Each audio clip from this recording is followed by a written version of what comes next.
Hi neighbors, my name is Antonio Fernandez with Advanced Garden Solutions. Welcome to my channel and my first YouTube video. Since I was of a young age, I have always been interested in agriculture and science. That's what drew me into the landscape and gardening business. Through this channel, I want to share what I have learned throughout my life as a gardener and as a person interested in science with all of you. Thank you for joining me in this journey, and I hope you will stay with me in these learning adventures. Let's start with something simple: soil.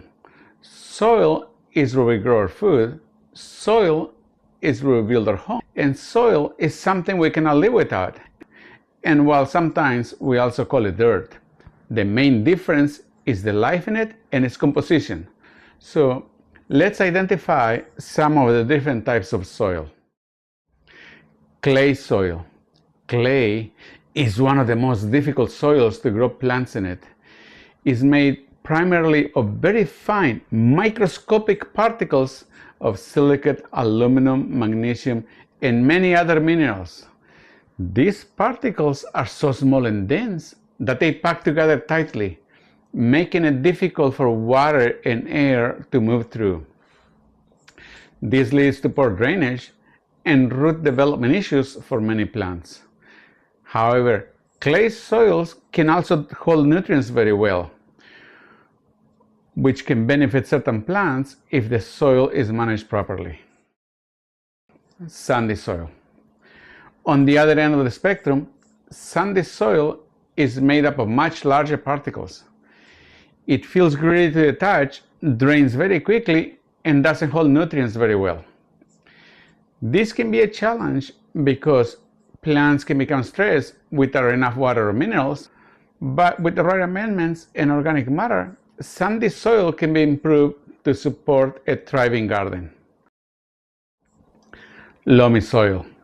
Loam is often considered the ideal garden soil.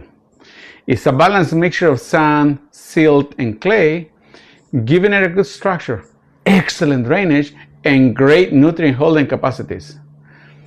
Plants grow well in loamy soils because it retains enough water while allowing air to reach the roots.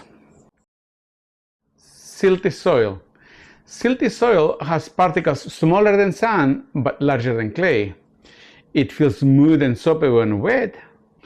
It holds water better than sandy soil but can become compacted easily, which can limit root growth and oxygen availability.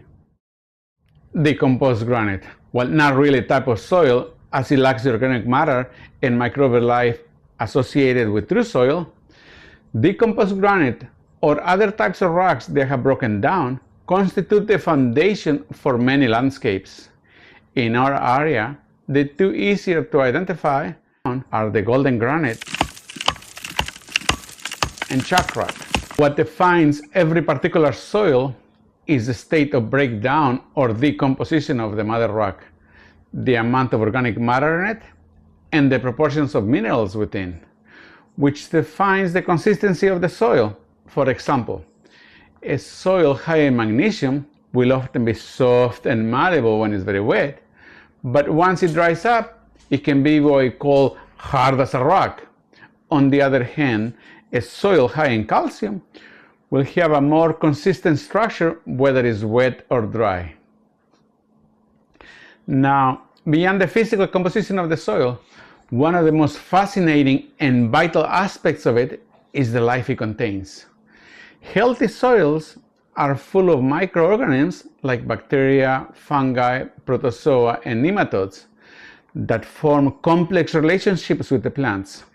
These microorganisms decompose organic matter, cycle nutrients, and even protect plants from disease. As discussed in the book Mineral Nutrition and Plant Disease, edited by Dantoff, Elmer, and Huber, the mineral composition of the soil directly affects the community of microorganisms present in it and its effects on plants. For example, adequate calcium and silicon levels can help plants build stronger cell walls, making them more resistant to fungal infections. Conversely, as deficiencies or imbalances in essential minerals can weaken plants, making them more susceptible to disease. Understanding the relationship between soil minerals and microorganisms is key to creating a healthy, resilient garden.